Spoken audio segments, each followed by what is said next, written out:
Welcome to another episode of the Gay Barchive Show, where we explore gay history one bar at a time. I'm your host, Art Smith, and today we're talking with Matt Skallerud, the founder of Pink Media, who's going to tell us about his history with gay bars in New York City, Los Angeles, and San Francisco. So when I first started this project about a year and a half ago, Matt was one of the first people who actually interviewed me about my Gay Barchives project, researching the gay bars that we loved and lost from all over the country and a few from around the world. And today, I'm going to flip the tables and I'm going to put Matt in the spotlight. And Matt, tell us a little bit about your bar history. And what you remember about the bars that you used to love going to. Yeah. Well, when you and I were chatting earlier, I just New York was always fun to chat about. A lot of it was because I'm from LA originally, and I moved to New York in 2013. But by that time, I was I wasn't quite as exciting and fun as I was a decade before that. So I wasn't going out to the bars like I was before. But before, when I would come in, I would travel into New York. My first trip was actually 1997. I was here for Gay Financial Network and their big debut and launch. So I come out in New York and fell in love with the place and fell in love with the energy and the people, and of course some of the nightlife. And that was when Hell's Kitchen was up and coming and taking more and more notoriety and business from the Chelsea area, I think. And so I ended up over time on some of my trips, absolutely falling in love with one of the bars there was called Vlada, and it was just this amazing space that was always busy and very narrow. From what I remember, it was kind of up around 50th, 51st Street, somewhere up in there, around 8th and 9th Avenue. And it was just this amazing place to where, especially when you make your way upstairs, it just had such an energy and such a great vibe, and it really became one of my favorite places in New York. Very cool. And there's some rumors that in that general area, right on the edge of Times Square and Hell's Kitchen, there is a promoter in New York City who claims he's going to be opening a multi-level mega club in Manhattan again. So that area might be coming back to life with a new gay club. And it's interesting to see that actually everything's been opening up over the last few weeks, and so you're finding, Rise, Atlas Social Club, all those kind of that have been there in Hell's Kitchen for a while are really coming back alive, and it's refreshing to see. And even when we were talking about Vlada and all the excitement there was one that was like one of the only after hours called Posh. And so it was always kind of the duality. You'd always be at Vlada till they closed, and then you'd work your way over to Posh. And I think Posh is definitely still there and reopening. And it just became one of those places that the crowd and the energy would follow from one place to the other, and everybody would be still dancing and drinking it up. So it was just it was quite a phenomenon. Now, you had mentioned Vlada, which was on West 51st. And they closed shortly after you moved there. They closed in like 2014 or 15. Yeah. I've heard it described as the only ice bar in Manhattan. No. Do you remember that aspect of it, or? Yeah. No. But what you do easily remember when you'd walk in is that they always had these vodkas. It was kind of in the days when flavored vodka was just sort of starting out, and they would have these bottles, these almost, they're not mason jars, but like these very large generic looking bottles, and each one of them had vodka with its own infusion in it that made it seem like they were making it in house. And so I remember that's what kind of got me started and interested in going above and beyond a regular vodka soda into all the flavors that Stoli and Absolute ended up coming up with, grapefruit and mango and all those things. But they seem to be there first. Yeah, I remember reading about that when I was doing my research. And one of the articles I had read said that they were known for their homemade exotic flavored infused vodkas, which suggests that you might be right. They may have been making it there with, some other vodka and then putting papaya or mango or whatever they felt like in it. and making it at home. And obviously vodka was a big part of their image. Not only does the name Vlada kind of have that Russian vodka ring to it, but one patron in one of their Yelp reviews described it as a, quote, gay infused vodka bar. That would be it, especially New York, where everything is mixed. So it was you would have all sorts of people there, but of course, gay infused is a very good way of describing it. Yeah, it's always interesting to me to hear about these different places that I never had the chance to go to, or in some cases that existed before I did. Yeah. And kind of get a little bit of personal perspective on it. So you mentioned you're originally from Los Angeles, from that area. Yeah. What were your favorite bars in LA? Where did you like to hang out? And because there's always. I remember my first gay bar was Rage, and for a lot of folks, Rage was the place. And then Mickey's opened after, and so forth. So the center of West Hollywood was always alive and fun. But from that, I ended up having two favorites, and they were outside that area. And one of them, I didn't mention to you before, is called Foo Bar, and Foo Bar. It's kind of it's sort of halfway in between West Hollywood and Silver Lake, and so. I liked Foo Bar because of the same reason that I liked some of the bars in Silver Lake, because you'd end up with like a different mix of people, and in some ways they were easier to chat with, and one I could almost want to say more down to earth, but maybe that's a little too judgy. But no, just easy to chat with folks there, and then the ultimate bar that had that vibe and really became my favorite was MJ's, which was in Silver Lake, and so both Foo Bar and MJ's both had this vibe, but MJ's was even better. And they would just, you would get guys there from all over the Valley, Orange County, and so forth. And it was always funny because their hottest night was Tuesday night. And, I always thought to myself, don't those people have to work in the morning? Don't I have to work in the morning? But, we'd be there till 1, 2 in the morning because it was just such a great energy that they had at that bar on Tuesday nights. And that lasted for years. Yeah. Actually, according to my research on MJ's, they closed the same year as Vlada. So you must have had an impact that in 2014, your favorite bars just had to kind of vanish. It was also around the time when I stopped going out as much. Maybe there's a correlation. Maybe there is. Now on MJ's, one customer had posted on one of their reviews online that they said the bar had 2 bathrooms, one for men and one for women. Yeah. But why do both bathrooms have urinals? So I guess that was the beginning of the transgender bathrooms, where anybody could go. They could identify as a woman or a man, but they were still going to have a urinal option.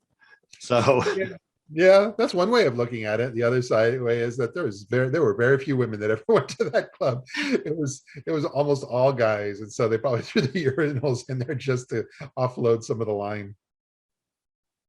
Now, the interior of that bar, at least from one description I read, was kind of industrial. Do you remember it being that way? Was it? Yeah, the industrial.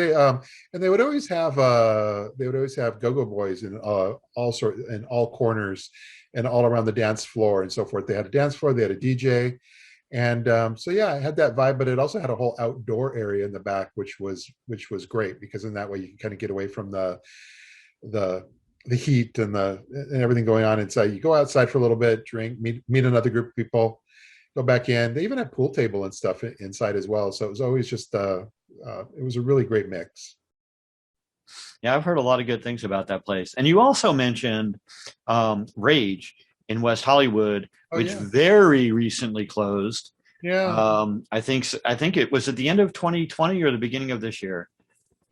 Yeah, it was probably 2020, but it was unfortunate because that one's like quite an anchor. It's been there forever. It's, like I said, first one I went to, and that was in the 80s. However, the good news is that is the location that Lance Bass is planning to open his new addition to the gay nightlife scene, which he has apparently suggested through his newspaper and TV interviews, that it's going to basically blow away all the bars in the country. It's going to be the most phenomenal gay bar ever. Well, I'm excited, and and that kind of goes towards a broader discussion that here it's been COVID and shutdowns and everything, and there's been a lot of reinvention in the works in going on. There's been some that's already happened as people have adjusted into that pandemic lifestyle. But now that things are opening back up again, I think we're going to see novelty and new ideas and new concepts, and this may be one of them. Maybe it's given them time to be able to kind of see what works and what doesn't in this new environment, and try to create something out of that. Yeah, and some of the people that I've interviewed already who have talked about the new Lance Bass project have said if anybody can do it, it would be him, because he's young enough, he's famous enough, he's gay enough that he could really make it happen. So celebrities have a strong power when it comes to clubs and restaurants and all those things right there, especially West Hollywood. That corner where Pump Restaurant is at with Miss Vanderpump. It changed hands so many times, and it just was really hard for anybody to really kind of make a go of it until she came in and turned it around and created this restaurant with a bar, and it became such a hot spot. And I know a big part of that is just her celebrity status. So celebrity status really works in that part of the country. And so, that's probably a good omen that it might work for him as well. Well, let's hope so. Wish him the best of luck. Yeah. You're going to have to send me a photograph of that shirt so we can show him what a celestial cocktail shirt looks like. Cause that, it's not, people can't get the full scope of it, but I can put it up as a photograph, and people really see the giant martini glasses and the cherries in space. Yeah, cool. It's my crazy looking bar shirt I bought for our own show. I Love Gay Today. I've been developing a wardrobe to try to match some of the folks I'm interviewing, and so this was my fun, bar-y, entertainment oriented shirt. Very cool. So while you were in LA, apparently you also occasionally made some ventures down to the capital of gay culture. Oh yeah, San Francisco. What do you remember about the clubs there? What were your favorite clubs in San Francisco? Yeah, well, San Francisco is always fun because I'd get up there a lot, work, pleasure, and of course everything was all focused on 18th and Castro Street. So you kind of you have these crossroads, and all the little bars that worked their way out from there.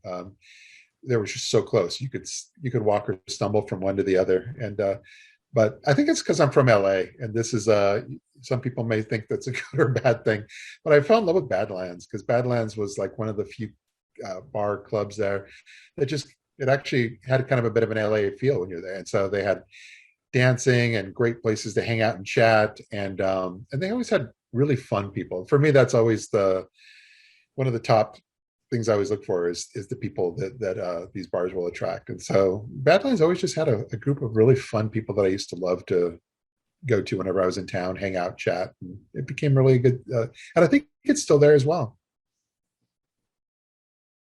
I don't think so. I think, if I'm not mistaken, Badlands closed last year. Oh, okay.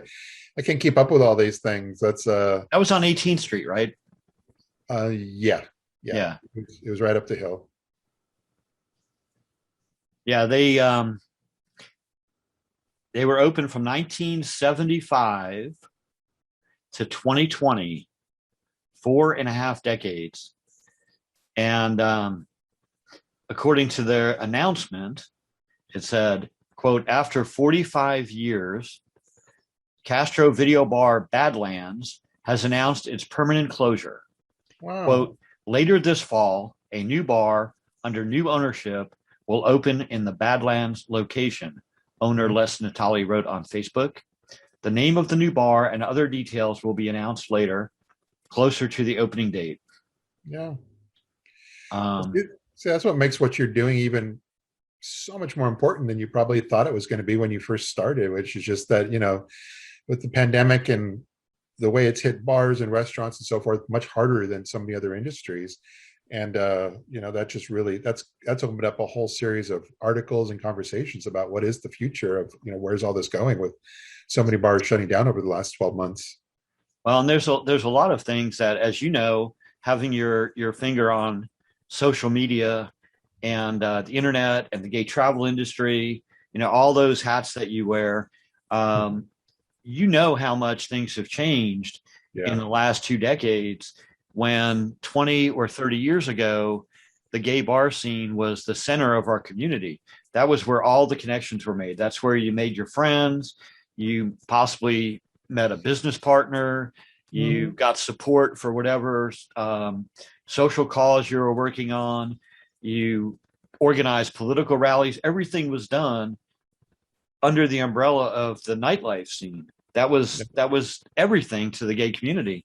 And as time has evolved, and as you have well seen, the social media has taken a big chunk of that, both on personal level and on a professional level. There's so many more outlets for integration where you can connect with people that, I mean, you and I, for example, have spoken for years online and feel like, we've known each other, and yet we've never met in person. 20 years ago, that wouldn't have happened. Yeah. No, but there's I think there's a lot of reasons. I mean, yes, not just social media, but Grindr and a lot of the apps have kind of changed how people meet and hook up and all points in between. But I think a bigger thing, because I've had these discussions before Grindr was really getting that as large as it is now, is that places like Toronto and even Miami, they all had their own version of kind of a gay village. So did other places all around the country. And a lot of that had started to fade out way before that. And folks were just blaming the internet in general. But really, a lot of it seemed to boil down to the fact that things have been changing within the generations, in terms of younger people just started to feel more accepted and would be able to, instead of running off and going to a separate bar from where all the friends were going, they would just kind of end up going to some of the big clubs and so forth, especially Toronto. They would just go to the same clubs that their friends were going to, which were these big warehouse clubs in a whole different part of town. And they were much more accepted there than maybe their previous generations were. So those changes, along with technology, I think has really been a slow, progressive force in making changes in it, and the reason a lot of these bars have closed over those last 2 decades. Yeah, I was just having this conversation a little bit earlier with Helen Buford, the owner of Julius in New York, and she was asking about how it is that so many of the bars have been integrated over the years, or not integrated, and you had bars that were almost exclusively men and exclusively women. And I'm not sure if this has been your experience, but when I first came out, which was the late 70s, when I first came out, my circle of friends was 99.9% white gay males. I mean, it wasn't planned, but it just happened that way, that if you lived in a certain area and went to a certain bar, you met white gay males. Yeah. You didn't meet lesbians. You didn't meet people of color. You didn't meet straight people. And so back in those days, when we were still struggling even more for our right to exist, we kind of bonded in those kind of groups. Yeah. And a lot of the bars you would walk into would have been all white male, or all black male, or all lesbian, but there wasn't a lot of integration like there is now. And I think that was a factor that kind of propelled the popularity of gay bars back then, is because you went there to see your own kind. Whereas now, like you said, everybody has a straight friend, a gay friend, a lesbian friend, a pan friend, a trans friend, and they go out as a group to who knows where. It could be Applebee's. They don't care, or it could be some trendy little bohemian bar somewhere, or a coffee shop. But sometimes it's the opposite, which is also kind of controversial in our community, which is sometimes they all descend upon the gay bar. So especially in LA, the Abbey, has always been a cornerstone, and it's it creates controversy because more and more straight people, including women that are celebrating their bachelorette parties, would show up there and have want to celebrate, and a lot of gay men felt strongly about that. A lot of them felt that that was not okay, and that they wanted it to be all gay. So when you not to debate that issue, but when you see the way the demographics are going, you see the way young people are, and especially now we have Gen Z starting to go out and so forth. You can't fight that trend. That trend, as far as mixing, really goes both ways, and you just have to accept that. And that's there's a lot of positivity in all that. And there's always going to be places that guys can go to, and especially West Hollywood. They would end up just kind of strolling out of Abbey and go to Motherlode, which was much more all gay, and they would get what they're looking for. But it's just something that is happening. It's worldwide, really, and we just have to kind of go along with that ride. Yeah, it's definitely a changing world, and of course, there's also a situation now where there's far more people in the younger crowd. I mean, when I was 20 years old, I don't think I knew anybody who was admittedly a recovering alcoholic at 20 years old. Yeah, it just didn't. I'm sure there were people that should have been, but it was just part of the lifestyle. Now people are much more aware, with DUI laws and recovery programs and everything else. You see a lot more people that don't even go to bars because of the alcohol. They'd rather go to a coffee shop or, a small little restaurant or, wherever, and interact there. So it's definitely a changing scene, but I'm kind of hoping that we can at least look forward to a few new places on the horizon, including Lance's place in LA. I'd love to see what happens with that. I'm eager to see if he's going to try and, stalk you and steal that shirt from you. I'm making plans to go back to LA. So if it's open by the time I get out there, I'll have to wear this and see what happens. Yeah, it's very, very cool place. But I'm glad we could get, some of your memories recorded and be able to kind of pick your brain a little bit about your history with the gay bars. And as you know, you did a segment on Julius a little while back. Yeah. And I'm going to be delving deeper into that in the near future with Helen. She is an awesome woman. And looking forward to seeing them around for another, 40, 50 years. We'll see. I think she'll retire before then, though. Maybe pass the baton and the torch off to someone. So for those who don't know, Matt is also the creator of the hashtag I Love Gay series that is all over Twitter, Facebook, social media in general.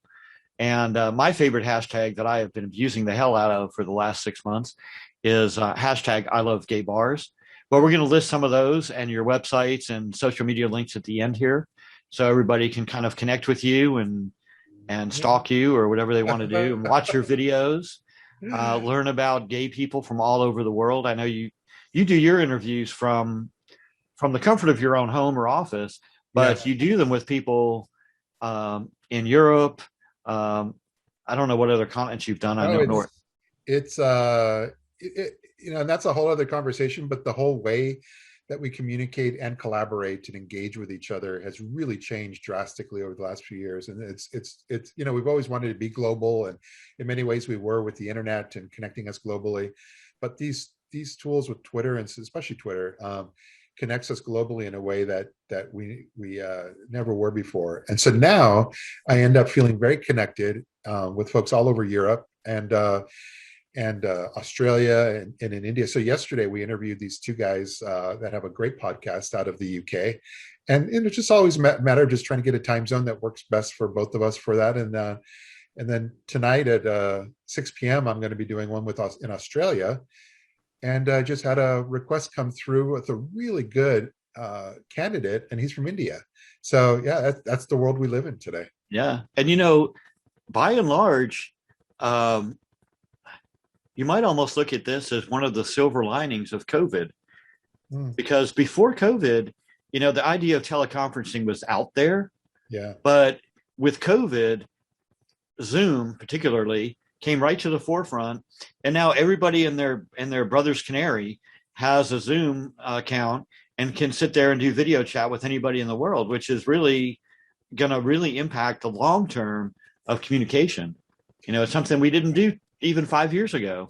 No, I think it's part of a huge phenomenon of a lot of little things that came about, whether it was remote work and Zoom and so many different things that I believe from where I'm sitting, I would say that the trend was already going there, but people changed slowly. So it just was Right. kind of plodding along one step at a time.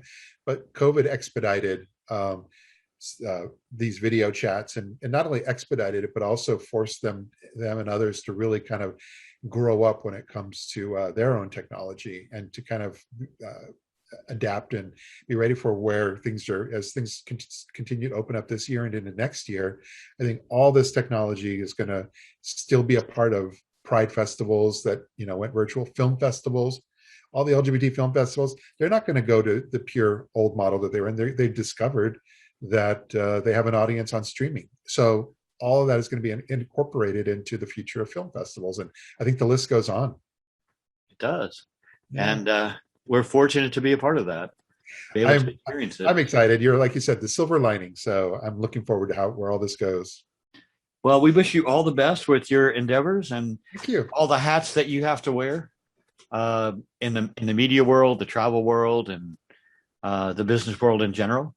And we hope you have a fabulous weekend. You too. Take care now. Thanks, Matt.